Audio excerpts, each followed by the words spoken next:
because of the halving cycle. And the halving cycle is hard coded. That is not going away.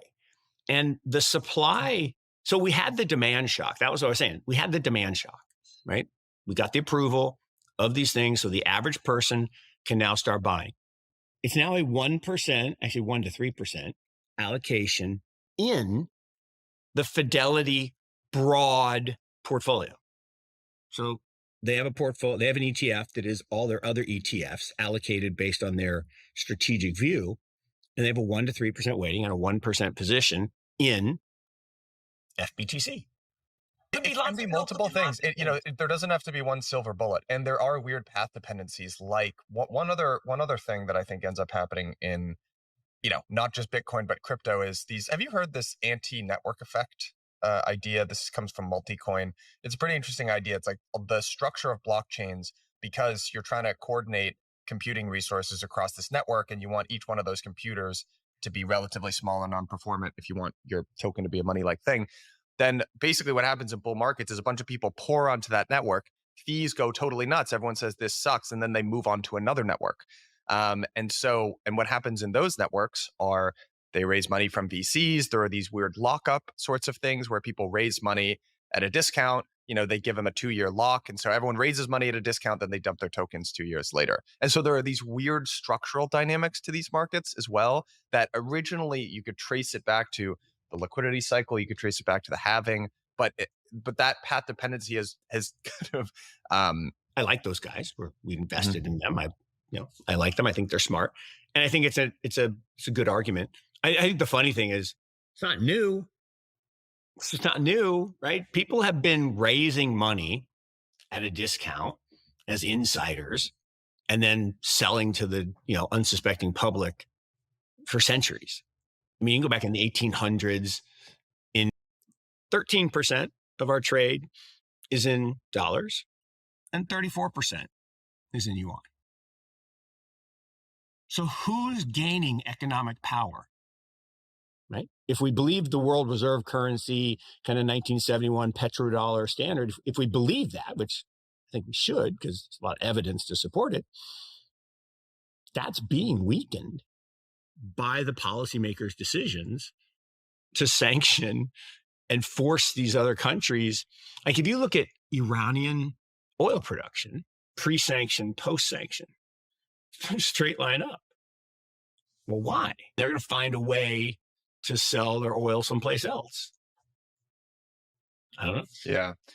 I mean, I don't know. I think there's really no good solution to a lot of this stuff, and we have to figure out. The irony, I think, of Bitcoin and crypto, I've thought many times, is that it is most aligned with the values of the U.S., but the U.S. has this weird element to the U.S. in terms of how we exert political and economic power over the rest of the world, which is that we have this reserve currency. And I think it's antithetical to that. I think Bitcoin is antithetical to the ideals of America hegemony. I think Bitcoin is rooted in the ideal of freedom, total freedom. But the U.S.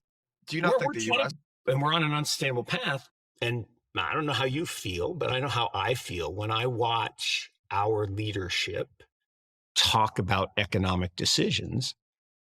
I don't feel good about it. And when I see the impact that it has, right? When I see the CEO of McDonald's say that on their own data, households under 45,000 are no longer going to McDonald's because they can't afford it.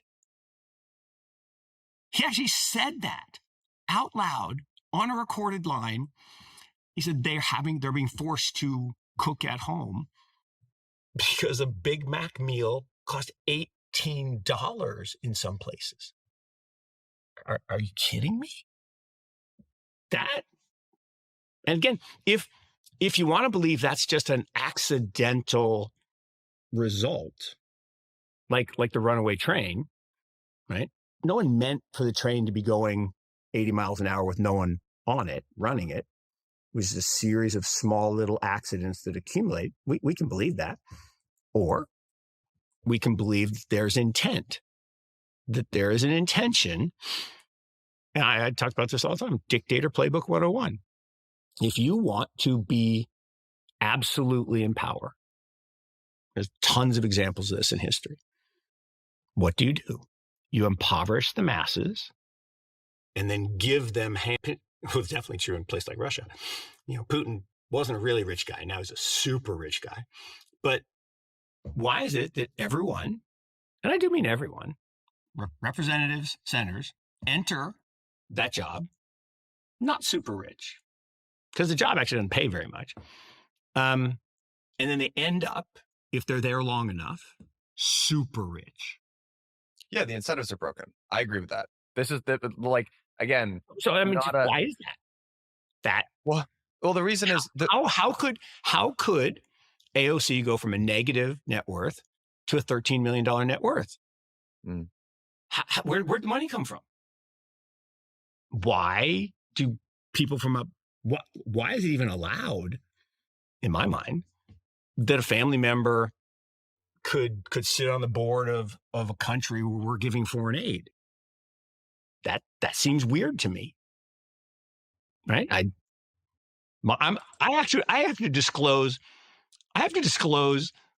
to the SEC that my brother-in-law works for UBS. Like, yeah, we know how the primary dealer works, right? Is in the QE days, it was just a license to get bribes, right? You bought from the Treasury and then you sold to the central bank and you made a profit.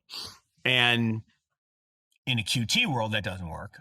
And these companies have to hold the bonds. And so, that's what happened with the banks. And we don't have time to go into this whole thing that we thought we would. But, the banks did their job. They bought the bonds when no one else would. And when the Fed stopped. And then they raised rates. And now a third of bank equity is losses.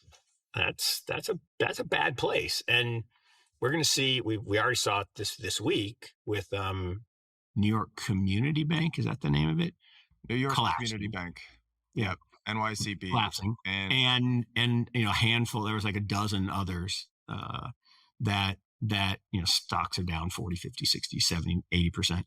And again, look, if I did a presentation down in Cayman on this power politics and populism. And, one of my observations, and whoa, hold on. So these banks have these bonds that they can't sell because they'd realize a loss and then they'd be out of business. And so you're saying, okay, well, you can borrow from us in the short term so you can hold these to maturity. Now they're doing away with the program. What's going to happen to that $143 billion? I don't know. Does it get vaporized? Like literally? And because they're going to be forced to sell, realize the losses and get gobbled up. So I thought that was a weird decision, right? Yeah. Well, I guess one of the open questions in especially New York, but just general commercial real estate sector is what's going to happen to a bunch of these assets, because obviously people aren't coming back to the office as en masse as everyone thought they might, or as quickly as they ultimately wanted. And at some point, we're going to have to accept substantial write-downs. And then we're seeing them. And again, only 7% of large bank equity is commercial real estate. That's not their biz. 30 to 40% of small bank balance sheets are commercial real estate. Again, there's no question, right, that people aren't going back. Some are being forced, but even those companies that are in large minds talk about ideas. And so the more you can talk about ideas, the more you can challenge the status quo, the more you can, spend time actually thinking about the issue as opposed to just putting out propaganda and fluff. I think the better off you are. And I think what I love about the rise of companies like Blockworks and others is the rise of, or the re-rise of real journalism. as opposed to the corporatocracy of journalism, made up word, corporatization, there's a better word, of journalism that's happened with, companies and big individuals owning these media companies with agendas. I think that's less good than, citizen journalism. I'd say it all the time. If I want to know what's happened in Argentina, I'm not going to wait to read about it in the New York Times. I'm just going to watch a Periscope on Twitter. And when I see a bunch of people